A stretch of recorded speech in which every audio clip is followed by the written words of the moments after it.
Hey guys, what's going on? John here for What's Spinning, here tonight to chat about this new Of Montreal album, You Are Fun. Of Montreal, Athens, Georgia-based legendary indie pop band fronted by Mr. Kevin Barnes, who over the years, the amount of music that these guys have put out and the amount of different styles of music that they've put out as well has been nothing short of staggering. Their early twee work, like Cherry Peel and The Bedside Drama, and my personal favorite, The Gay Parade, are a thing of legend. These are just so retro, so colorful, wonderful indie pop albums, and instantly Kevin Barnes, at least to me, seemed like such a dynamic and ferocious performer. Now, while the early 2000s were a little iffy for me, they did come out with a couple of albums back-to-back that worried me. Of Montreal very quickly turned themselves around and released a slew of albums that range from really good to modern classics. Satanic Panic in the Attic, Sunlandic Twins,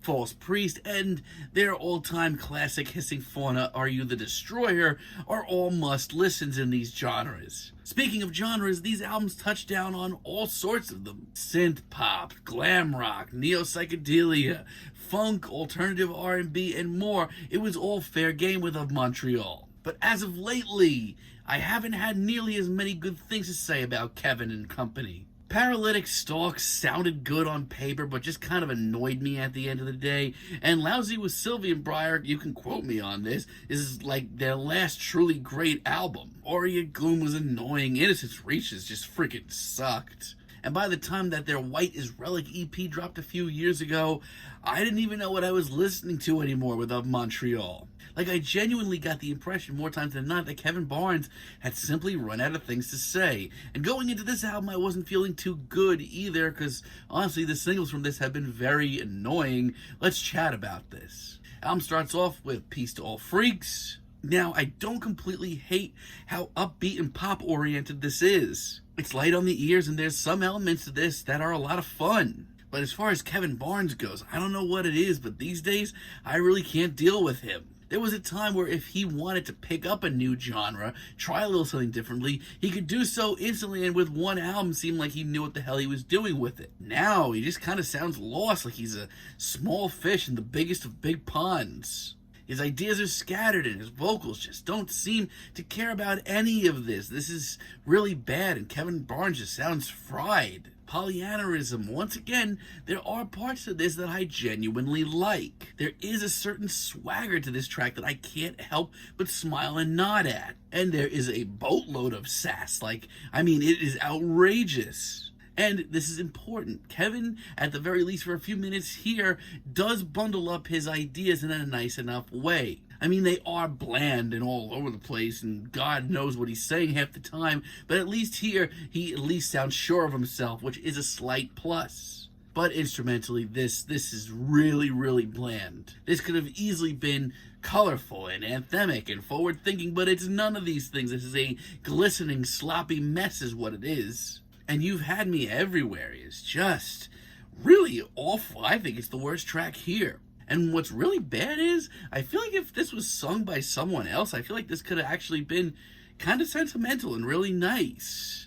Some of the themes here that we're dealing with are really timeless. But Kevin really sounds like here that he's just rushing through this, and he certainly doesn't give a shit as far as his singing goes. It's an incredibly flat ballad that certainly doesn't come off sweet.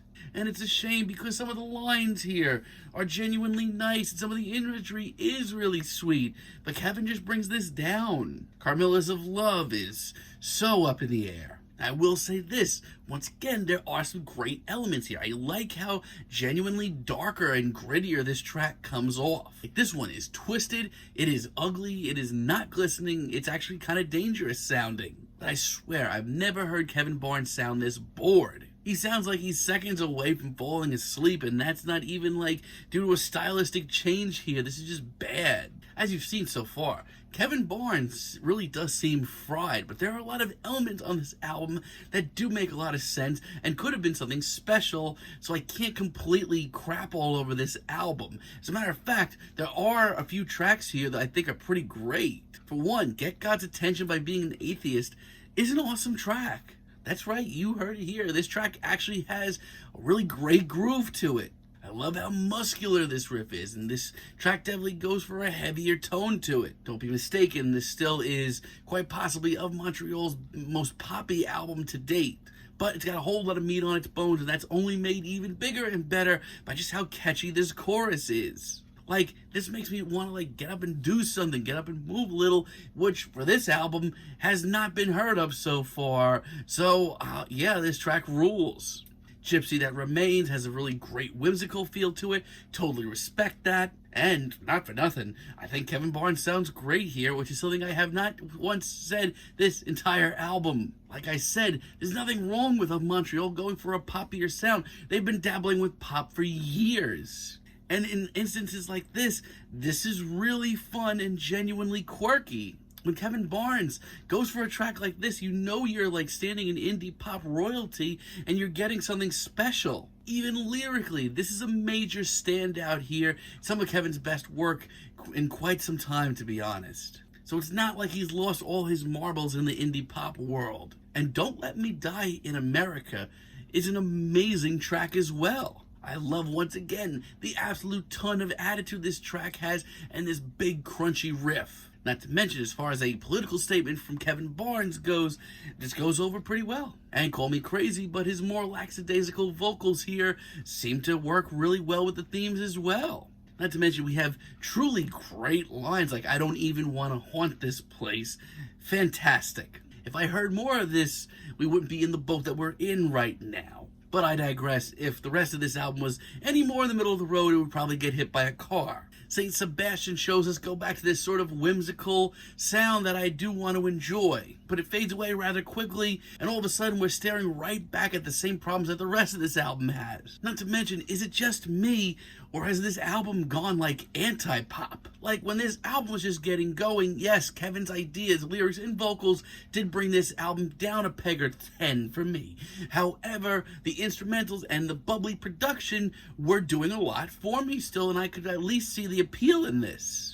But the further we get into this album, I do think that Kevin is like hell-bent on making some of the least catchy music in his entire catalog, which is a statement. Liberabit, Self-Harm, ha, once again, very middle of the road. The instrumental here I genuinely love. It's super slick and it's got a whole lot of sass and attitude to it. Once again, the production sounds really crisp. I love it. But everything else about this track is very frustrating. By the time that we're at the end, I feel like I'm pulling my own teeth just to finish this thing. I'm tapping out. And this album ends off with 20th century schizophrenic revengeoid man. And honestly, this is genuinely shocking to me.